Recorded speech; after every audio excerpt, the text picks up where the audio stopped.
There's a level of mental and physical strength that makes you seem invincible.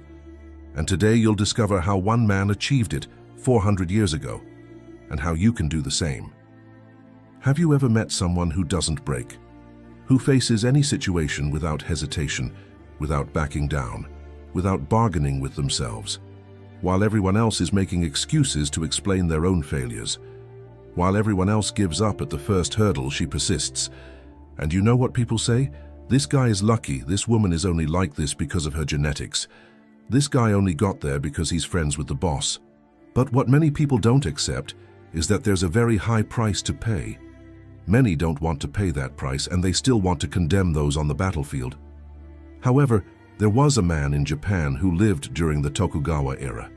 This man won over 60 duels. He started at age 13 and never lost. If you follow this channel, you know who I'm talking about. Maybe his name is in the title of the video, so it's no secret to anyone else. His name was Miyamoto Musashi, and he wasn't the strongest physically nor the fastest. But he developed something no one could break, a mind that knew no hesitation and a body that knew no limits.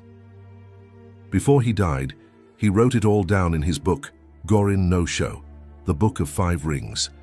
And within those pages lies the exact map for how to transform your mind and body into something that people will look at and think, how is that possible? But there's a catch. Musashi's method isn't about motivation, it's about elimination. He didn't build strength by adding things, he built it by removing everything that was getting in the way. Before I show you exactly how this system works, I invite you to subscribe to the channel, like the video, and comment. What's your biggest mental or physical weakness that you want to eliminate? This really helps the channel reach more people. Plus, I enjoy reading all the comments and interacting with you. Thank you very much for your attention. Back to the video. Chapter 1. The Awakening. The story I'm going to tell you today begins with a guy named Lucas, an engineer, 32 years old, married, with 2 kids. A normal guy, a normal life, normal problems. But Lucas had a specific problem. He was weak. Not just physically, mental too. He woke up every day promising to work out. He bought a gym membership 3 times, cancelled all 3. He started a diet on Monday and broke it on Wednesday. He promised to wake up early, but hit the snooze button 7 times. The pattern was always the same. Strong intention, weak execution.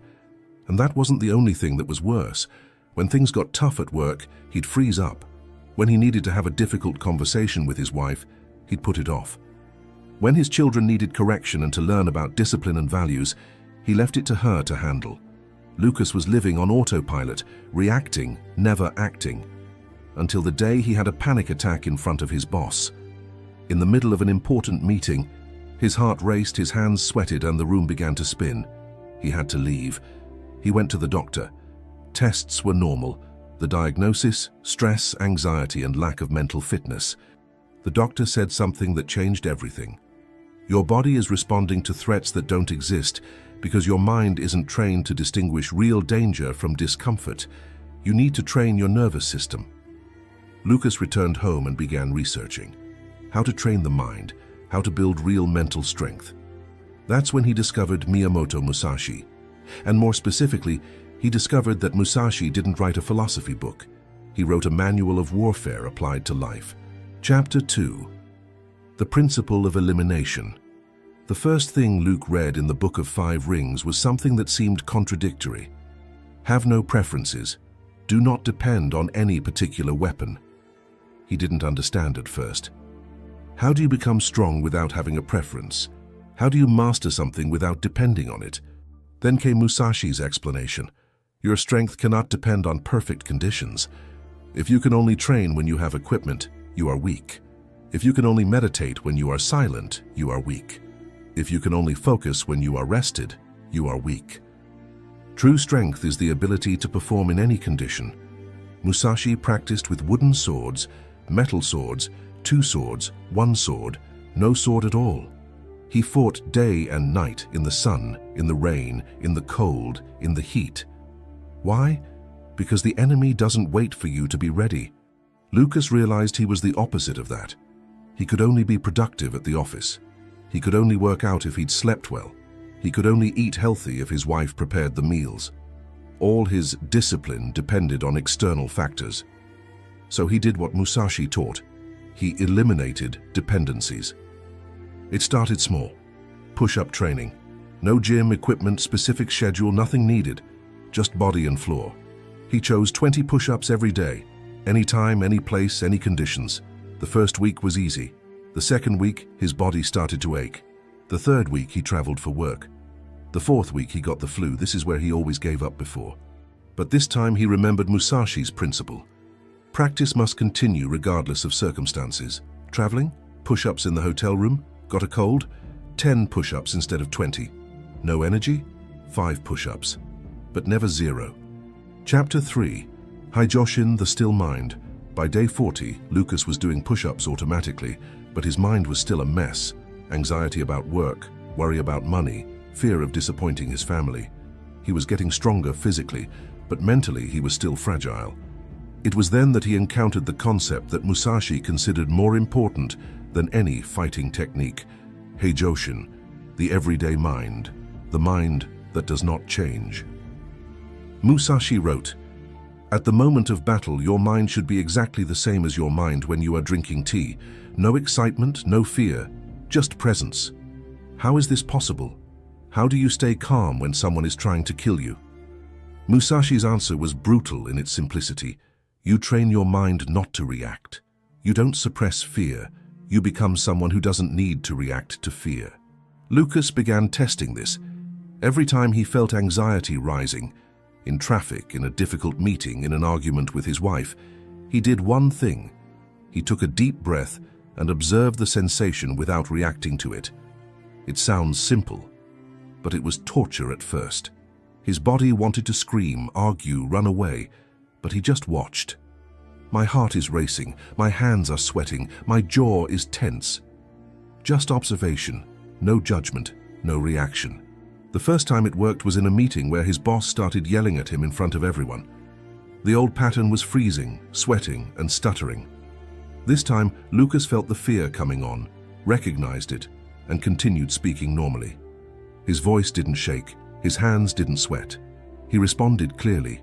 The boss was confused, the team was shocked. But Lucas knew what had happened. He had accessed Haijoshin for the first time. The mind that doesn't move. A Stanford University neuroscientist who has been studying emotional regulation for 18 years explains, when you practice non-reactive observation of difficult emotions, you are literally rewiring your amygdala. Over time, the activation threshold increases. What once triggered panic now triggers only recognition. Chapter 4. Senshi no Michi, the Way of the Warrior. But Musashi knew that a calm mind without a capable body is an illusion. You can have perfect emotional control, but if your body can't handle it, you lose. He wrote, "Train hard with wooden swords to strengthen the body. When the body is weak, the mind wavers. When the body is strong, the mind remains firm." Lucas had been doing push-ups for 60 days. He had gotten stronger, but he hadn't yet tested his body under extreme conditions. Musashi didn't train in comfort. He trained to the limit and then went beyond. So Lucas decided to do something that seemed insane, 100 push-ups a day for 30 days. No matter how long it took, no matter how many breaks he needed, he was going to complete 100 every single day. Day 1 took 45 minutes. Day 5, he could barely lift his arms. Day 10, his wife told him he was overdoing it. Day 15, he did 100 push-ups in 20 minutes. Day 30, he did them in 12 minutes without stopping. But what changed wasn't just the body, it was the mind. When you prove to yourself that you can do something that seemed impossible, you stop dealing with the difficulty. You just do it. Musashi called this Senshi no Michi, the Way of the Warrior. It's not about talent, it's about eliminating the idea that there's something you can't do if you train hard enough. Chapter 5. Zanshin, Permanent Consciousness. Lucas was physically stronger, mentally calmer, but Musashi had a third principle that separated ordinary warriors from legends, Zanshin, literally translated, the mind that remains. It doesn't mean being always alert in the sense of tense. It means being always present, always aware, never disconnected. Musashi wrote of warriors who won a duel but let their guard down and were attacked while celebrating. He said, "The battle does not end when the enemy falls. It ends when you are safe." Zanshin is the consciousness that does not relax until everything is truly resolved. Lucas realized he was living the opposite of this. He'd finish a project and immediately relax completely. He'd reach a goal and stop training. He'd solve one problem and ignore the signs of the next. He began practicing Zanshin in real life. After finishing his push-ups, instead of collapsing on the floor, he would stand for 30 seconds, breathing and being mindful. After a difficult meeting, instead of immediately checking his phone, he would sit for a minute processing what had happened. It seems small, but it changes everything. When you maintain awareness after the action, you integrate the learning. When you immediately tune out, you lose the lessons. Within 90 days, something had completely changed in Lucas. People at work started commenting, "You seem different. You're more present. Man, you don't get fazed by anything." His wife was the most direct.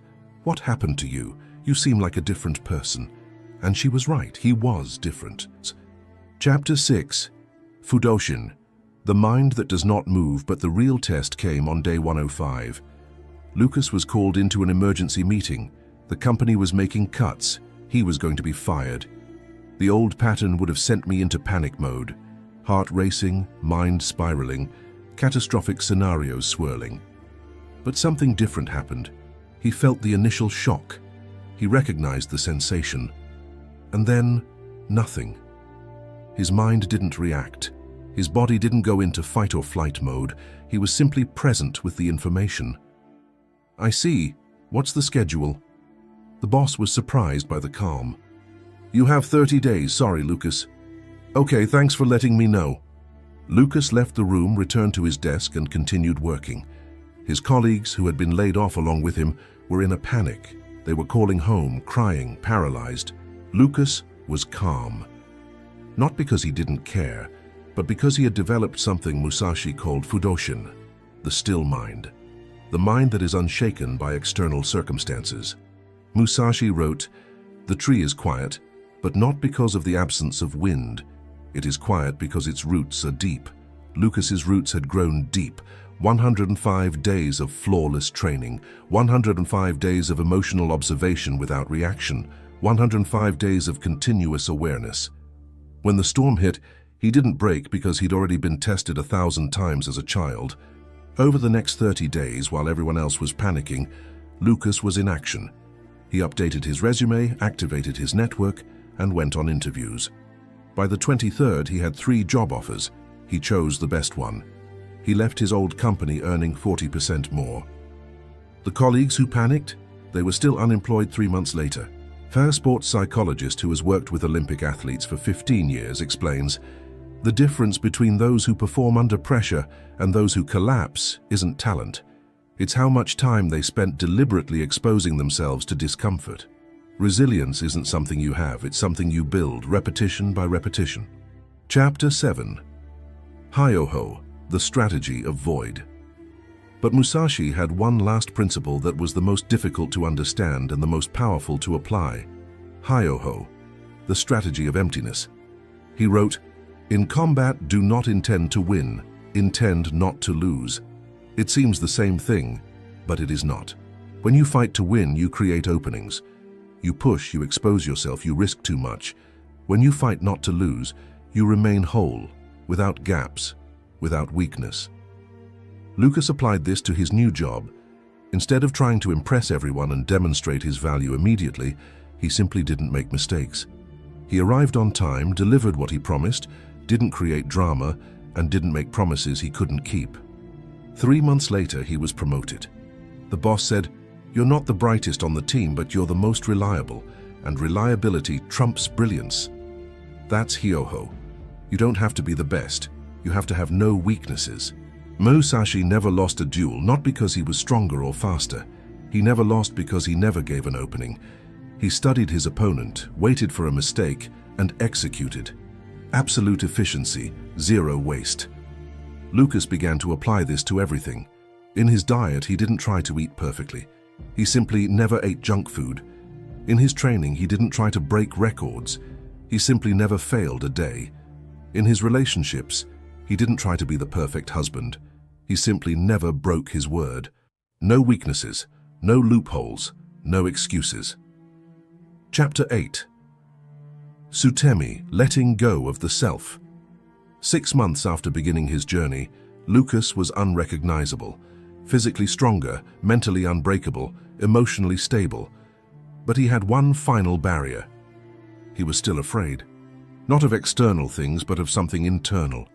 Afraid that if he stopped for a day, everything would fall apart. Afraid that all this strength was fragile, temporary. That's when he encountered Musashi's ultimate concept, Sutemi, abandoning the self. Musashi wrote his final words shortly before he died. I regret nothing. I fear nothing. I desire nothing. How does one get to this level? How do you completely abandon fear? Musashi's answer was the most radical. You stop identifying with the outcome. You are not your successes. You are not your failures. You are simply the continuous practice. Lucas tested this in an extreme way. He stopped counting training days. He stopped celebrating milestones. He stopped posting progress on social media. He removed all external validation. The training continued, the meditation continued, the discipline continued. But now without ego, without the need for recognition, without the fear of losing what had been built. Because he finally understood, you can't lose what you are. You can only lose what you have. If your strength depends on maintaining a streak, you'll fear breaking. If your strength is who you've become, nothing can take that away from you. And it was at that exact moment that something scary happened. People started avoiding Lucas, not because he was arrogant, not because he was aggressive, but because his presence was uncomfortable. When you eliminate fear, hesitation, and the need for validation, you become a mirror. People look at you and see everything they're not, and that hurts. His co-workers stopped complaining around him. His friends stopped making jokes about gyms and diets. His own family started commenting, "You're getting too serious," because their existence proves that everything they say is impossible is just uncomfortable. Chapter 9. The Complete Transformation. A year after starting, Lucas was no longer Lucas, not in the sense that he had changed his personality, but in the sense that he had removed everything that was non-essential. He was no longer someone who tried to be disciplined. He was someone who couldn't be undisciplined. Practice wasn't something he did, it was who he was. Musashi called this Ken Zen Ichi, the sword and Zen are one. There is no separation between who you are and what you practice. You don't meditate, you are meditation. You don't train, you are training. People would ask, how do you have so much discipline? The answer was simple. I have no discipline. I've eliminated the parts of me that wanted to give up. This is what Musashi taught. Mental and physical strength isn't about adding things. It's about removing everything that gets in the way of your essential nature. You don't need to motivate yourself to breathe. You don't need to force your heart rate. Why? Because these things are essential to who you are. When training, discipline, and practice become as integrated as breathing, you've reached the scary level. The level where people look at you and think, that's not human. And the truth, they're right. It's not human in the sense of normal human. It's human in the sense of realized human potential. Miyamoto Musashi died at the age of 62, alone in a cave writing. He had no money, no title, no followers, but he had something no one could take away, complete mastery over himself. His last words were, I regret nothing. How many people can say that? How many people reach the end and know they lived at the limit of their capabilities? How many have eliminated fear, hesitation, weakness? The question is not, how did Musashi do it? The question is, why aren't you doing it? You have access to the same knowledge. You have the same number of hours in the day. You have the same human body with the same potential. The difference isn't ability. It's willingness to do what's necessary. A willingness to eliminate dependencies. A willingness to practice until practice becomes identity. A willingness to abandon everything that isn't essential. This daunting level of mental and physical strength isn't for everyone. Not because it's impossible, but because it's uncomfortable. And most people choose comfort over capability. But you're not the majority. If you've watched this far, you've already proven that. The question now is, what are you going to do with this information? If you enjoyed this video, I invite you to subscribe to the channel, activate the bell and leave a like. And tell me in the comments, what's the first addiction you'll eliminate? What's the first weakness you'll transform? Remember, strength that scares others is the only strength worth having. If you've made it this far, thank you very much for your attention. See you in the next video.